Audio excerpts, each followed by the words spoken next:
Une femme peut-elle prêcher ou enseigner dans l'Église? Qu'en est-il réellement? La femme serait-elle maudite ou rejetée de Dieu si elle annonçait l'Évangile dans une église? Serait-elle regardée comme un sujet d'opprobre et de honte si elle se mettait à prêcher publiquement? Serait-elle en train de parler contre Dieu et les hommes en faisant ainsi? 1 Corinthiens 14.3.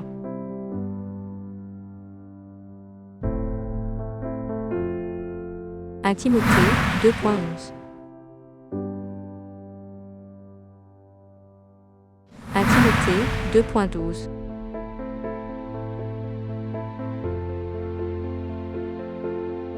Selon les 3 versets ci-dessus, nous voyons clairement que d'après les écrits de Paul, il est interdit à une femme de prêcher ou de prendre la parole publiquement dans une église. Jusqu'à quel niveau une femme peut-elle être utilisée par Dieu? Supposons que Dieu décide d'utiliser les femmes. Pourquoi Paul fait-il de telles déclarations à propos des femmes et de leur rôle dans la maison de Dieu? En fait, la Bible est faite pour être lue, mémorisée et surtout étudiée. Parfois les éléments qu'elle nous apporte sont contradictoires ou mal compris, mais nous devons comprendre aussi que cette précieuse Bible a été écrite à des époques très particulières, à des moments historiques précis et surtout dans des contextes culturels bien différents des nôtres. La vision de la femme au temps de la Bible n'était certainement pas la même qu'au XXIe siècle. Son rôle dans la société de l'époque était différent d'aujourd'hui.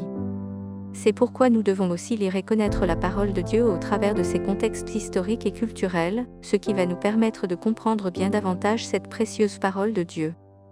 Personnellement, je pense vraiment que nous vivons dans les derniers jours et que le diable est animé d'une grande colère contre l'humanité. Apocalypse 12.12.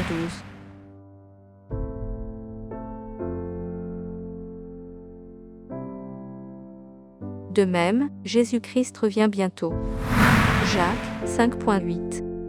Donc concernant le royaume de Dieu, ce n'est certainement pas le moment que quiconque se taise. Ni les hommes, ni les femmes, ni les enfants, Dieu a un réel besoin d'ouvriers hommes ou femmes qui seront sa voix dans les derniers jours. Dieu a dit dans Ésaïe 6.8. Depuis toujours Dieu recherche des hommes et femmes qui auront la mission d'annoncer le message de JC au monde entier en tout lieu, dans des croisades, dans les rues, dans les églises, etc. Aussi paradoxalement à ce que Paul déclare, nous voyons dans la Bible plusieurs femmes puissantes que Dieu utilisa pour sa gloire et son royaume, telles que Déborah prophétesse et juge d'Israël. Il y a aussi Jaël qui enfonça le pieu dans la tente de son ennemi Sisera, dans le livre des juges. Il y eut aussi Marie la mère de Jésus, Myriam, etc., et tant d'autres femmes dont la Bible ne donne pas toujours les noms, mais qui ont aussi soutenu le ministère de Jésus. Je souligne entre parenthèses aussi que Paul lui-même avait des femmes comme collaboratrices. Philippiens 4.3. Il n'était ni contre les femmes, ni misogyne comme certains l'enseignent. Ces femmes furent puissamment utilisées par Dieu, que ce soit par le biais de la prédication ou par un autre moyen. Nous voyons que Dieu est désireux d'utiliser les femmes en faveur de son peuple et en faveur de ce monde perdu. Il y a aussi d'autres femmes que Dieu utilise de nos jours et qui ont été utilisées dans le passé, de puissants instruments de Dieu comme Catherine Kuhlman, Aimée M. Ferson, Maria B. Woodworth Ether. Et tant d'autres de nos jours au travers desquels Dieu manifeste sa gloire. Si ce n'était pas la volonté de Dieu, comment peut-on expliquer que le Saint-Esprit glorifie Jésus au travers de ces femmes tant par la prédication, la guérison, la délivrance et d'autres domaines? Revenons à 1 Corinthiens 14.34. Ce verset qui demande que les femmes se taisent. Ce verset très controversé est à prendre dans son contexte. Quand l'apôtre Paul déclare « se taise », en grec, sigao, ce qui veut dire « cesser de parler, garder le silence, se tenir en paix ». Ce qu'il faut savoir, c'est qu'à l'époque dans l'Église grecque il était déshonorant pour une femme de prendre la parole ou de parler en public, c'était un sujet de honte. Paul un peu plus loin dans le même verset utilise le mot « malséant » ou honteux ou même choquant selon le contexte de l'époque. Il y a plusieurs raisons à cela. 1. La ville Corinthe était vouée au culte d'une déesse impudique ou impure. Cette déesse était adepte de la libération de la femme. Ce qui faisait que cette ville était dans un contexte où la femme essayait d'imposer son autorité. C'était un esprit qui commençait à se répandre même probablement dans l'Église. Paul le savait et Paul en parlait ouvertement dans l'Église. Il insistait sur le fait qu'une femme ne devait surtout pas faire entendre sa voix dans une église. 2. À cette époque dans la synagogue les hommes se rassemblaient d'un côté et les femmes se rassemblaient d'un autre côté. Les hommes étaient positionnés dans la synagogue de façon à pouvoir entendre la parole, tandis que les femmes, elles étaient positionnées non pas dans le centre de la synagogue comme les hommes pour écouter facilement, etc. Mais elles devaient se tenir derrière une cloison ou barrière dans le fond, comme un peu en retrait. Du fait de leur position, elles n'étaient pas en mesure d'entendre et de comprendre tout ce qui se disait dans la synagogue. Les informations partagées parmi les hommes ne leur parvenaient pas toujours. De ce fait, elles se manifestaient, parlaient, posaient des questions entre elles ou elles avaient un intermédiaire, tout cela pouvait faire du bruit et déranger.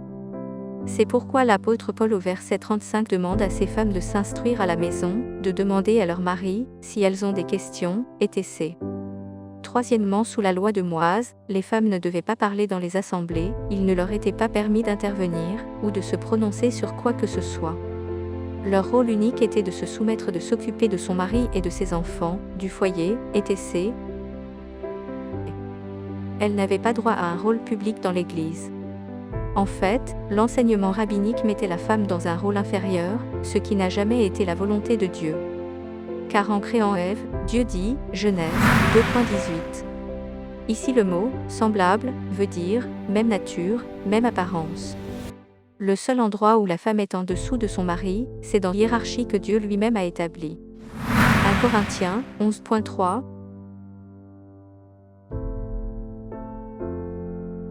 Éphésiens 2, 14. 16.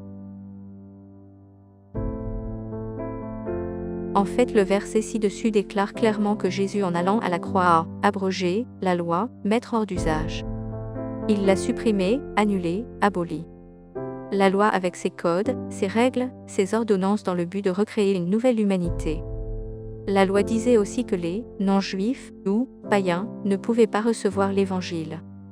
Jésus a brisé tout cela en allant à la croix, il a renversé ce mur qui séparait les hommes par rapport à de leur sexe, leur race, leur classe sociale.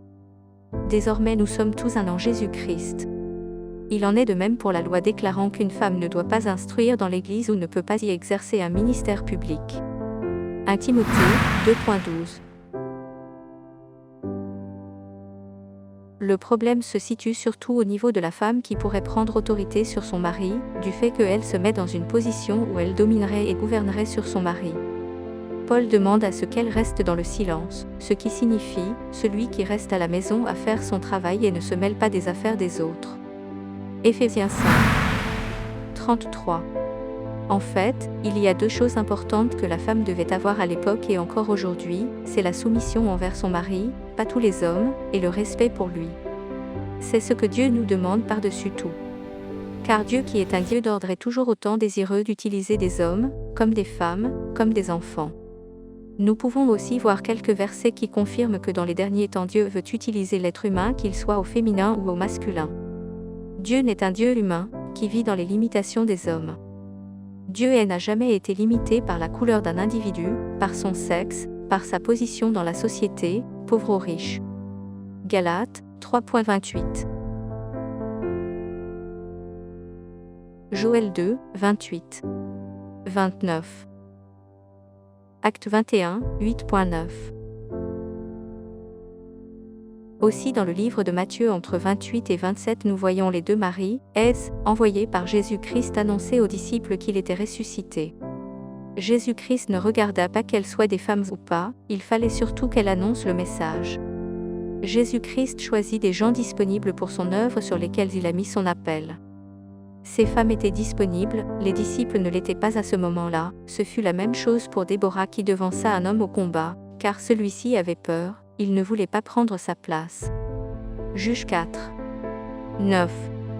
Si un homme ne prend pas sa place, Dieu n'aura aucun problème à utiliser une femme. Il est important aussi de savoir que certaines églises n'acceptent pas les femmes pasteurs, mais ces mêmes églises soutiennent des femmes missionnaires qui ont les mêmes fonctions et le même travail qu'une femme pastoresse. Sur le champ missionnaire, beaucoup de femmes ont pris la place de beaucoup d'hommes. Tout simplement parce que certains hommes ont refusé d'aller dans certaines régions ou pays du monde, la Chine, l'Afrique, l'Amazonie, etc. Aussi les femmes ne sont pas acceptées comme enseignantes dans l'église, mais on les laisse enseigner les enfants, c'est-à-dire la future église à l'école du dimanche. C'est assez contradictoire. Enseigner, grec, didasco donner des instructions, tenir un discours aux autres pour les instruire, expliquer, exposer une chose. Pour certaines personnes, le fait de voir une femme prêcher ou enseigner, pense que cela lui donne une position dominante vis-à-vis des hommes. Exemple. Joyce Meyer a reçu l'appel pour prêcher et son mari non. Pourtant, elle-même témoigne qu'elle est tout à fait soumise à son mari, et que lui-même ne se sent pas bafoué dans son autorité de mari. En fait, tout est dans l'attitude et l'obéissance envers Dieu. Dieu n'appelle pas les gens à prêcher sur la base que cette personne soit féminine ou masculine. Dieu peut sans problème utiliser les femmes pour donner des sermons et édifiants. Parce que c'est l'Esprit de Dieu qui agit au travers d'elle et cela sans limitation ni a priori. Une ou deux statistiques. Depuis 1945, les protestants ont été les premiers à accepter l'ordination des femmes dans le ministère.